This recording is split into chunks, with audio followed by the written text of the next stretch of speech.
ಕನಕಪುರ ತಾಲೂಕು ವ್ಯವಸಾಯೋತ್ಪನ್ನ ಮಾರಾಟ ಸಹಕಾರ ಸಂಘದ ವ್ಯವಸ್ಥಾಪಕರಾದ ಆರ್ ದೇವರಾಜುರವರು ಸಹಕಾರಿ ಭಾರತ್ ಗ್ಯಾಸ್ ವಿಭಾಗದಲ್ಲಿ ಕಾರ್ಯನಿರ್ವಹಿಸುತ್ತಿದ್ದು, ದಿನಾಂಕ 31/3/2026 ಅಂತ್ಯಕ್ಕೆ ಸಹಕಾರಿ ಭಾರತ್ ಗ್ಯಾಸ್ ವಿಭಾಗದ ಮಾರಾಟದ ಮೊತ್ತ 41,981 ರೂಪಾಯಿ ಮೊತ್ತದಷ್ಟು ಹಣವನ್ನು ಸಂಘಕ್ಕೆ ಪಾವತಿಸಿರುವುದಿಲ್ಲ.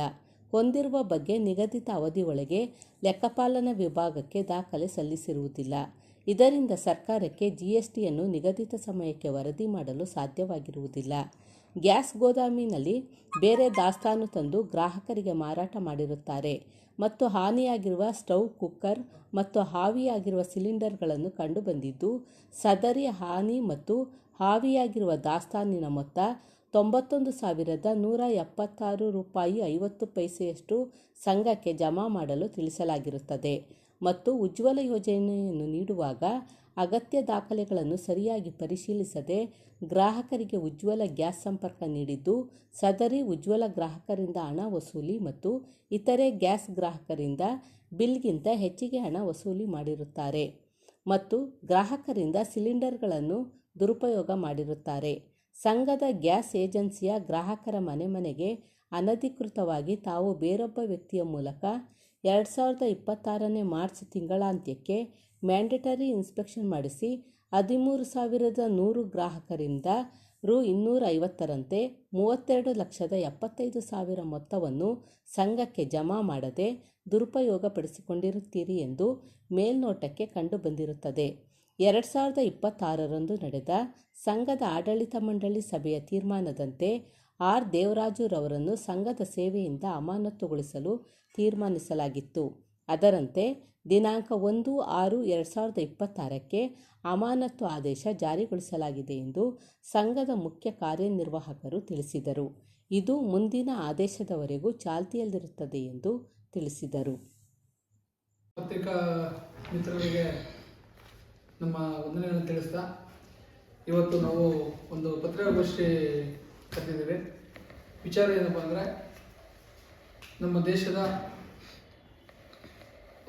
ಪ್ರಧಾನಮಂತ್ರಿಗಳ ಬಹು ನಿರೀಕ್ಷಿತ ಒಂದು ಯೋಜನೆಯಾದ ಉಜ್ವಲ್ ಯೋಜನೆ. ಅಂದರೆ ಹೆಣ್ಮಕ್ಳು ತುಂಬ ತೊಂದರೆ ಆಗುವಂಥ ಸಂದರ್ಭದಲ್ಲಿ ಸೌದೆ ಒಲೆಯಲ್ಲಿ ಅಡುಗೆ ಮಾಡುವಂಥದನ್ನ ತಡಿಬೇಕು ಅನ್ನೋ ದೃಷ್ಟಿಯಿಂದ ಒಂದು ಉಚಿತವಾಗಿ ಒಂದು ಉಜ್ವಲ್ ಯೋಜನೆ ಅನ್ನೋದನ್ನ 2016 ಮೇ ತಿಂಗಳಲ್ಲಿ ಕೇಂದ್ರ ಸರ್ಕಾರ ಜಾರಿ ಮಾಡಿತು. ಈ ಯೋಜನೆ ಈಗ ಆಲ್ರೆಡಿ 10,59,00,000 ಚಿಲ್ಲರೆ ಜನ ಇದನ್ನು ಪ್ರಯೋಜನ ಪಡಿತಾರೆ ದೇಶಾದ್ಯಂತ. ನಮ್ಮ ಕರ್ನಾಟಕದಲ್ಲಿ 50 ಲಕ್ಷದಿಂದ 60 ಲಕ್ಷ ಅಂದಾಜು ಇದರ ಯೋಜನೆನ ಫಲಾನುಭವಿಗಳಿದ್ದಾರೆ. ಈ ಯೋಜನೆ ಕನಕಪುರ ತಾಲೂಕಿನಲ್ಲಿ ಸುಮಾರು 3,000 ಚಿಲ್ಲರೆ ಜನ ಇದನ್ನ ತಗೊಂಡಿದ್ದಾರೆ. ಕನಕಪುರ ತಾಲೂಕು ಮಾತ್ರ ಹೇಳ್ತಾ ಇರೋದು, ಜಿಲ್ಲೆಯಲ್ಲಿ ಹೇಳ್ತಾರೆ ಕನಕಪುರ ತಾಲೂಕು. ವಿಶೇಷವಾಗಿ TAPCMS ತಾಲೂಕು ವ್ಯವಸಾಯೋತ್ಪನ್ನ ಸಹಕಾರಿ ಸಂಘದ ಮುಖಾಂತರ 3,019 ಜನ ಇದರ ಫಲಾನುಭವಿಗಳಾಗಿದೆ. ಆದರೆ ಇಲ್ಲಿ ಮುಖ್ಯವಾಗಿ ಗಮನಿಸಬೇಕಾದ ವಿಚಾರ ಏನು ಅಂದರೆ, ಇದರಲ್ಲಿ 3,019ರಲ್ಲಿ ನಿಜವಾದ ಫಲಾನುಭವಿಗಳು ತುಂಬ ವಿರಳ.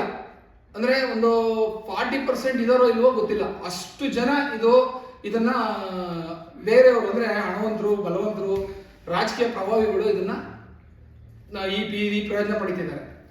ನಾನು ಈ ವಿಚಾರವಾಗಿ ಕಳೆದ 7/4/2026ರಲ್ಲಿ ಒಂದು ಅರ್ಜಿ ಕೊಟ್ಟೆ TAPCMSಗೆ. ಈ ರೀತಿ ಪ್ರಧಾನಮಂತ್ರಿ ಉಜ್ವಲ್ ಯೋಜನೆಯಲ್ಲಿ ಈ ರೀತಿ ಅವ್ಯವಹಾರಗಳಾಗಿದೆ, ಉಜ್ವಲ್ ಯೋಜನೆಯನ್ನ ಕೊಡೋದ್ರಲ್ಲಿ ಹಣ ಪಡೆದಿದ್ದಾರೆ. ಅಂದರೆ ಇದು ಹೆಂಗೆ ಅಂದರೆ ಸಂಪೂರ್ಣ ಉಚಿತ ಈ ಯೋಜನೆ. ಗ್ಯಾಸ್ ಸಿಲಿಂಡರು, ಗ್ಯಾಸ್ ಸ್ಟವ್, ರೆಗ್ಯುಲೇಟರು ಮತ್ತು ಪೈಪು ಇವಿಷ್ಟೂ ಸಹ, ಮತ್ತು ಜೊತೆಗೆ ಡೆಪಾಸಿಟ್ ಅಷ್ಟೂ ಸಹ ಸರ್ಕಾರವೇ ಭರಿಸ್ತದೆ, ಕೇಂದ್ರ ಸರ್ಕಾರನೇ ಭರಿಸ್ತದೆ. ಅದನ್ನು ಫ್ರೀಯಾಗಿ ಕೊಡಬೇಕು. ಇಂಥ ಯೋಜನೆ ಏನು ಮಾಡಿದ್ದಾರೆ, 2,000, 3,000 ಹೀಗೆ ಹಣನ ಪಡೆದು ಜನಗಳ ಹತ್ರ. ಅಂದರೆ ಹಣ ಪಡೆದವರು ಏನಂದರೆ ಅವರ ದಾಖಲಾತಿಗಳು ಸರಿ ಇದೆಯೋ ಇಲ್ವೋ ಗೊತ್ತಿಲ್ಲ, ನಿಜವಾದ ಅರ್ಹ ಫಲಾನುಭವಿಗಳನ್ನ ಚೆಕ್ ಮಾಡದೆ ಬರೀ ಪೇಪರ್ಗಳನ್ನ ಅಡ್ಜಸ್ಟ್ಮೆಂಟ್ ಮಾಡಿ ಅವ್ರ ಇಷ್ಟ ಬಂದಂಗೆ ಈ ಯೋಜನೆನ ಜಾರಿ ಮಾಡಿದ್ದಾರೆ. ಆ ರೀತಿ ಇದು ಫಸ್ಟ್ ಅರ್ಜಿ ಕೊಟ್ಟಾಗ ಅವರು ಅಲ್ಲಿನ ಏನು AO ಇದ್ದಾರೆ ಮೇಡಮು, ಶೋಭಾ ಮೇಡಮ್ ಅವರು ನನಗೆ ಇನ್ನೂ ಅವರು ಉತ್ತರ ಕೊಡ್ತಾರೆ ಎಷ್ಟು ದಿನದ ಮೇಲೆ 4-5 ಕೊಡ್ತಾರೆ. ನಾನು ಕೊಟ್ಟಿರೋದು 7-4 ಕೊಟ್ರೆ ಇವ್ರೇನ್ ಮಾಡ್ತಾರೆ ಮತ್ತೆ ನನಗೆ 4-5 ಕೊಡ್ತಾರೆ. ಒಂದು ತಿಂಗಳ ನಂತರ ಬರೀ 158 ಜನ ಮಾತ್ರ ಫಲಾನುಭವಿಗಳಿದ್ದಾರೆ ಅಂತ ಹೇಳಿ ಈ ಅರ್ಜಿನ ಕ್ಲೋಸ್ ಮಾಡ್ತಾರೆ. ಅದಾದ ನಂತರ ನಾನು ಮತ್ತೆ ಆ ಅರ್ಜಿ ವಿರುದ್ಧವಾಗಿ ಮತ್ತೆ ನಾನು ಇನ್ನೊಂದು ಅರ್ಜಿ ಕೊಡ್ತೀನಿ. ಯಾವಾಗ 7/5/2026 ಅದೇ ದಿನ ಇದು ಸ್ಕ್ಯಾಮ್ ಆಗಿದೆ, ತುಂಬಾನೇ ಇದು ಅರ್ಹತೆ ಇಲ್ಲದೆ ಇರೋರೆಲ್ಲ ತಗೊಂಡಿದ್ದಾರೆ, ಬಡವರಿಗೆ ಇವ್ರಿಗೆಲ್ಲ ತೊಂದರೆ ಆಗಿದೆ, ಇದ್ರ ಸ್ಕೀಮು ಈ ರೀತಿ ಎಲ್ಲ ದುರುಪಯೋಗ ಆಗಿದೆ ಅಂತ ನಾನು ಮತ್ತೆ ಇದನ್ನ ಕೊಡ್ಲಿಲ್ಲ ಅಂತಂದ್ರೆ ನಾನು DC ಅವರಿಗೆ ಆಹಾರ ಮತ್ತು ನಾಗರಿಕ ಇಲಾಖೆಗೆ ಮತ್ತೆ ಲೋಕಾಯುಕ್ತಕ್ಕೆ ದೂರು ಕೊಡ್ತೀನಿ ಅಂತ ಅಂದ್ಬಿಟ್ಟು ದೂರು ಕೊಟ್ಟ ನಂತರ ನನಗೆ ಮತ್ತೆ ಅವರು 1/6/2020 ಮತ್ತೆ ಲಿಸ್ಟ್ ಕೊಡ್ತಾರೆ. ಎಷ್ಟು ಜನ? 3019 ಜನ ಇದ್ದಾರೆ ಅಂತ ಅಂದ್ಬಿಟ್ಟು ಪಟ್ಟಿ ಕೊಡ್ತಾರೆ. ಇದರಲ್ಲೂ ಸಹ ಪಟ್ಟಿ ಏನ್ ಮಾಡಿದ್ದಾರೆ, ಸರಿಯಾದ ರೀತಿ ಕೊಟ್ಟಿಲ್ಲ. ಬರೀ ಸಂಖ್ಯೆ ಕೊಟ್ಟಿದ್ದಾರೆ, ಹೆಸರು ಕೊಟ್ಟಿದ್ದಾರೆ, ಮತ್ತೆ ಅಡ್ರೆಸ್ ಸರಿಯಾಗಿ ಕೊಟ್ಟಿಲ್ಲ, ಮತ್ತೆ ಮೊಬೈಲ್ ನಂಬರ್ ಕೊಟ್ಟಿದ್ದಾರೆ. ನಾವು ಪ್ರತಿಯೊಬ್ಬರು ಫೋನ್ ಮಾಡಿ ಕೇಳಕ್ಕಾಗಲ್ಲ. ನಾನು ನನಗೆ ಗೊತ್ತಿರುವಂಥವು ನನ್ನ ಮೊಬೈಲ್ ನಂಬರಲ್ಲಿ ಫೀಡ್ ಆಗಿರುವಂಥವನ್ನ ನಾನು ಚೆಕ್ ಮಾಡಿದಾಗೆ ಸುಮಾರು 15-20 ಜನ ಎಲ್ಲರೂ ಕೋಟ್ಯಾಧೀಶರುಗಳು, ತುಂಬಾ ಚೆನ್ನಾಗಿ ಎಲ್ಲ ವ್ಯವಸ್ಥಿತವಾಗಿರುವಂಥವ್ರು ಅಂತವ್ರೆ ಪಡೆದಿದ್ದಾರೆ. ಹಾಗಾಗಿ ನನ್ನ ಮೊದಲನೇ ಆಗ್ರಹ ಏನಪ್ಪಾ ಅಂದ್ರೆ, ಈ ಸ್ಕೀಮ್ನಲ್ಲಿ ಯಾರು ಅರ್ಹರಿದ್ದಾರೆ ಅವ್ರನ್ನ ಹುಡುಕಿ ಕೊಡಬೇಕು. ಈಗೇನು ತಗೊಂಡಿದ್ದಾರೆ ಅವರು ಸ್ವಯಂ ಪ್ರೇರಿತವಾಗಿ ಅವ್ರು ಅದನ್ನ ವಾಪಸ್ ತಗೋಬೇಕು. ಯಾಕೆಂದ್ರೆ ಇದು ಆಲ್ರೆಡಿ ಇದು ದುರುಪಯೋಗ ಆಗಿದೆ. ಅಕಸ್ಮಾತ್ ಅವ್ರೇನಾದ್ರು 15 ದಿವಸ 1 ತಿಂಗಳು ಟೈಮ್ ಕೊಟ್ಟು ಈ ಸಂಸ್ಥೆ ಅವ್ರ ಹತ್ರ ಎಲ್ಲ ವಾಪಸ್ ತಗೊಳ್ಳದೆ ಮತ್ತೆ ಏನಾದ್ರು ಇದನ್ನೇ ಮುಂದುವರಿಸ್ತಾರಾದ್ರೆ ಇದನ್ನ ತನಿಖೆನ ಕೇಂದ್ರ ಮಟ್ಟದಲ್ಲೇ ತನಿಖೆ ಆಗ್ಬೇಕು.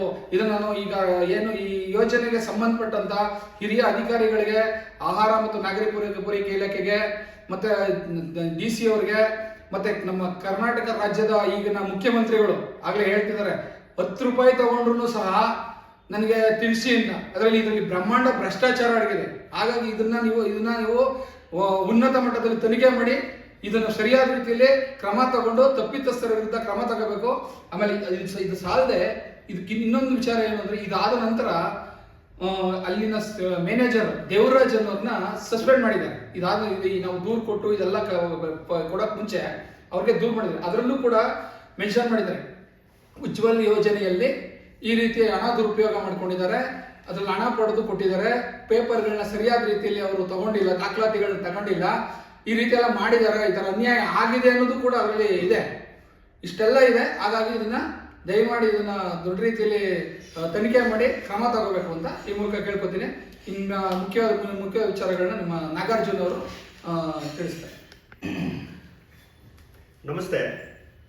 ಶ್ರೀ ಆರ್ ದೇವರಾಜ್, ವ್ಯವಸ್ಥಾಪಕರು, ಸಹಕಾರಿ, ಭಾರತ್ ಗ್ಯಾಸ್ ವಿಭಾಗ ಹಾಗೂ ಪಡಿತರ ಮಾರಾಟ ಶಾಖೆ ನಂಬರ್ 154. ಇವ್ರನ್ನ ದಿನಾಂಕ 1/6/2026 ಇಸ್ವಿಯಲ್ಲಿ ತಮ್ಮ ಸಹಕಾರಿ ಸಂಘದಿಂದ ಅಮಾನತನ್ನಗೊಳಿಸ್ತಾರೆ. ಅಮಾನತ್ ಮಾಡ್ತಕ್ಕಂಥ ಸಂದರ್ಭದಲ್ಲಿ ಅವ್ರ ಮೇಲೆ ಮಾಡಿರ್ತಕ್ಕಂಥ ಆರೋಪಗಳು 31/3/2026 ಅಂತ್ಯಕ್ಕೆ 41,981 ರೂಪಾಯಿಗಳ ಹಣವನ್ನ ಬಾಕಿ ಉಳಿಸ್ಕೊಂಡಿರ್ತಾರೆ.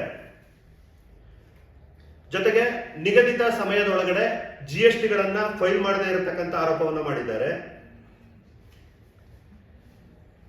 ತಂಡ ಅವರ ಗೋದಾಮನ್ನ ಪರಿಶೀಲಿಸಿದಂತಹ ಸಂದರ್ಭದಲ್ಲಿ ಅನಧಿಕೃತವಾಗಿ ಅಂದ್ರೆ ಇವ್ರದಲ್ಲದೆ ಇರತಕ್ಕಂಥ ಸಿಲಿಂಡರ್ಗಳನ್ನ ಗೋದಾಮ್ ಮಾಡಿ ತನ್ನ ಗ್ರಾಹಕರಿಗೆ ಮಾರಾಟ ಮಾಡಿದ್ದಾರೆ ಅಂತಕ್ಕಂಥದ್ದು ಒಂದು ಆರೋಪವನ್ನ ಮಾಡಿರ್ತಾರೆ. ಜೊತೆಗೆ ನಾವು ಸಂಪರ್ಕವನ್ನ ಪಡ್ಕೊಂಡಂತಹ ಸಂದರ್ಭದಲ್ಲಿ ಬಹುಶಃ ಇದು ಉಜ್ವಲ್ ಯೋಜನೆಗೆ ಸಂಬಂಧಪಟ್ಟ ಹಾಗೆ ಇರಬೇಕು. ಸ್ಟವ್, ಕುಕ್ಕರ್ ಈ ರೀತಿಯ ಉಪಕರಣಗಳನ್ನ ಉಚಿತವಾಗಿ ಕೊಡ್ತಾರೆ.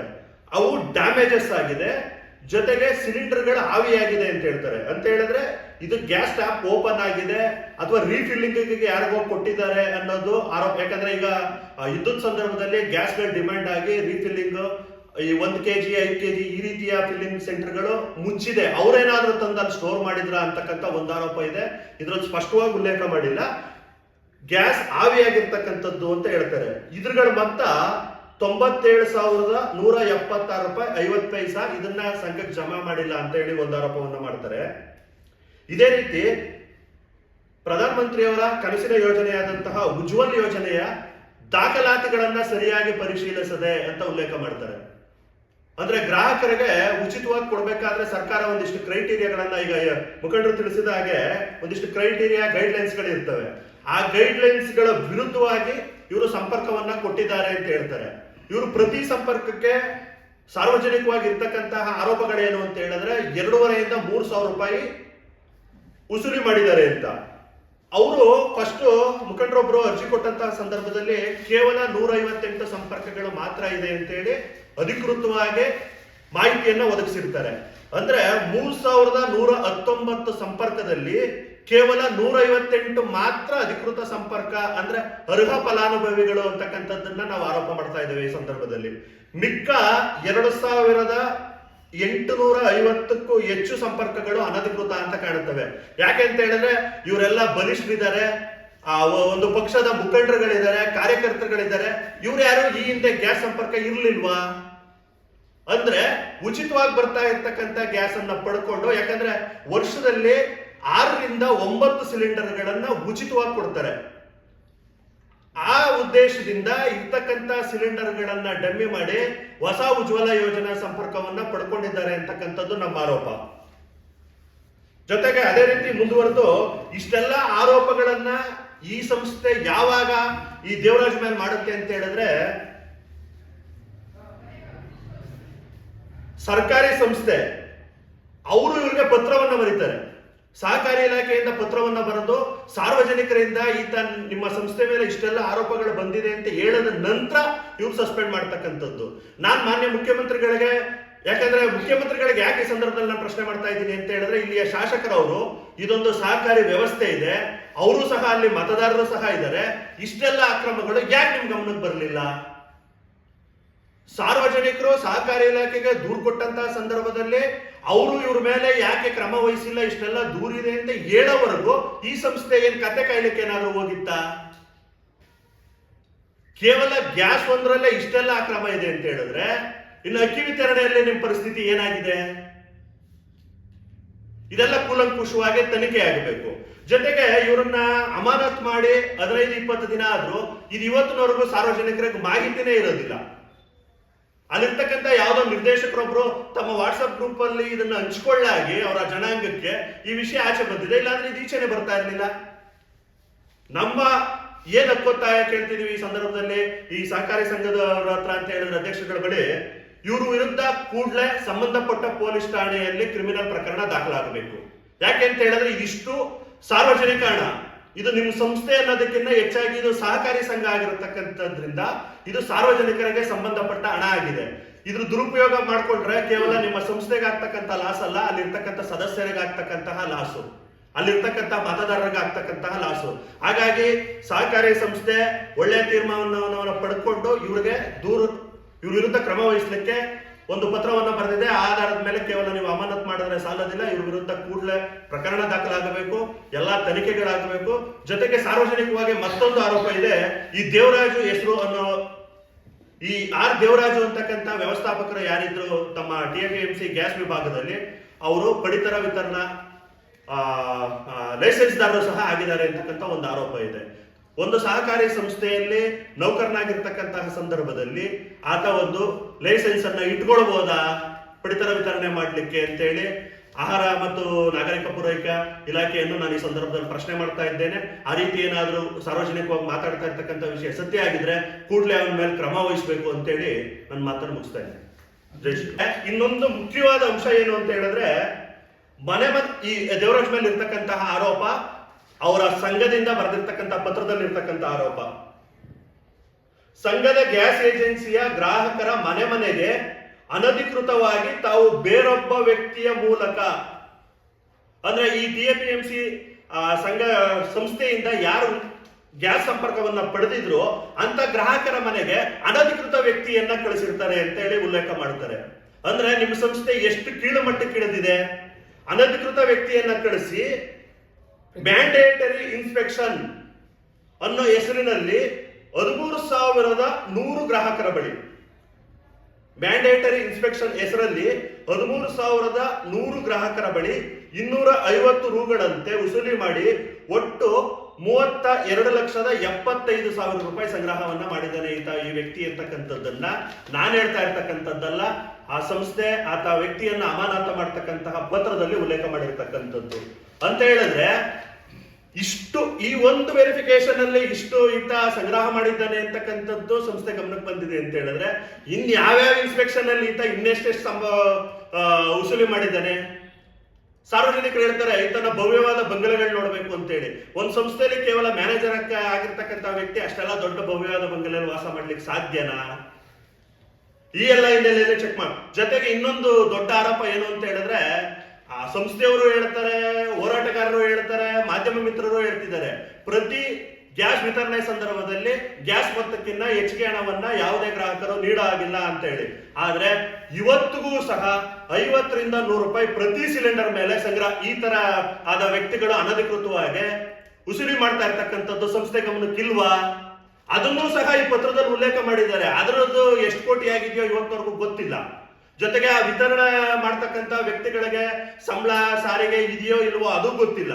ಈ ಎಲ್ಲಾ ವಿಷಯವನ್ನು TAPMC ಮುತುವರ್ಜಿಯಿಂದ ತನಿಖೆ ಮಾಡಬೇಕು. ನಾನು ಮಾನ್ಯ ಮುಖ್ಯಮಂತ್ರಿಗಳಲ್ಲಿ ಆಗ್ರಹ ಪಡಿಸ್ತಾ ಇದ್ದೇನೆ. ತಾವು ಸಹ TAPMCಯ ಈ ಹಿಂದಿನ ನಿರ್ದೇಶಕರು ಸಹ ಆಗಿರ್ತೀರಿ. ಹಾಗಾಗಿ ಆ ಸಂಸ್ಥೆಯ ಮೇಲೆ ಮುತುವರ್ಜಿ ತಮಗಿದ್ರೆ ಇಲ್ಲಿವರೆಗೂ ಬರದೇ ಇರ್ತಕ್ಕಂಥ ಭ್ರಷ್ಟಾಚಾರ ತಾವು ಮುಖ್ಯಮಂತ್ರಿ ಆಗ್ತಕ್ಕಂಥ ಆಸ್ಪಾಸಲ್ಲಿ ಬರ್ತಿದೆ ಅಂತ ಹೇಳಿದ್ರೆ ತಮಗೂ ಸಹ ಇದು ದೊಡ್ಡ ಅಗೌರವ ಅಂತ ಹೇಳಿ ನಾಗರಿಕರಾಗಿ ಅಥವಾ ತಮ್ಮ ಮತದಾರರಾಗಿ ನಾವು ಬಯಸ್ತೇವೆ.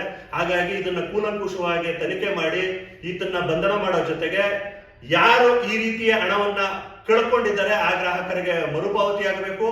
ಉಜ್ವಲ್ ಯೋಜನೆಯಿಂದ ಅನಧಿಕೃತವಾದಂತಹ ವ್ಯಕ್ತಿಗಳನ್ನ ಕೈಬಿಡೋ ಜೊತೆಗೆ ಯಾರು ಬಡ ಅರ್ಹ ವ್ಯಕ್ತಿಗಳಿಂದ ಹಣವನ್ನ ವಸೂಲಿ ಮಾಡಿದ್ದೀರಿ ಅವ್ರಿಗೆ ವಾಪಸ್ ಕೊಡಿಸ್ಬೇಕು. ನೀವು ಕೊಡಿಸ್ತಿಲ್ಲ ಅಂತ ಹೇಳಿದ್ರೆ ನಾವು ಸಂಘ ಸಂಸ್ಥೆಗಳು ಸಂಘಟನೆಯವರು ಇದ್ರ ವಿರುದ್ಧ ಹೋರಾಟ ಮಾಡೋ ಜೊತೆಗೆ ಆ ಎಲ್ಲ ಅರ್ಹ ಫಲಾನುಭವಿಗಳಿಗೆ ಮತ್ತೆ ಹಣವನ್ನ ತಮ್ಮ ಸಂಸ್ಥೆಯಿಂದ ವಸೂಲಿ ಮಾಡ್ಕೊಡ್ತಕ್ಕಂಥ ಕೆಲಸವನ್ನ ನಾವು ಮಾಡ್ತೇವೆ ಅಂತ ಈ ಸಂದರ್ಭದಲ್ಲಿ ತಿಳಿಸ್ತೇನೆ. ಜೈ ಶ್ರೀರಾಮ್. ಇನ್ನೊಂದು ವಿಚಾರ ಇದೆ. ಈ ಏನು TAPCMC ಇದೆ, ನಾನು ಕೂಡ ಸದಸ್ಯನಾಗಿದ್ದೀನಿ. ಈ ಜನರಲ್ ಬಾಡಿ ನಡೆಯುವಂಥ ಸಂದರ್ಭದಲ್ಲಿ ನಾವು 2-3 ಸಲ ನಾನು ಈ ವಿಚಾರನ ಪ್ರಸ್ತಾಪ ಮಾಡಿದ್ದೀನಿ. ಒಂದು, ಹೆಚ್ಚಿನ ಹಣ ಪಡಿತಾ ಇರೋದು. ಎರಡನೇದು, ಗ್ಯಾಸ್ನ ತೂಕ ಮಾಡಿಕೊಡಿ ಅಂತ ಕೇಳಿದ. ಫಸ್ಟ್ ಹಂಗಂತ ಹೇಳಿದ 2 ವರ್ಷದ ಹಿಂದೆ ತೂಕದ ಮಿಷಿನ್ ಸಹ ಸಂಸ್ಥೆಯಿಂದ ಕೊಟ್ಟಿದ್ರು.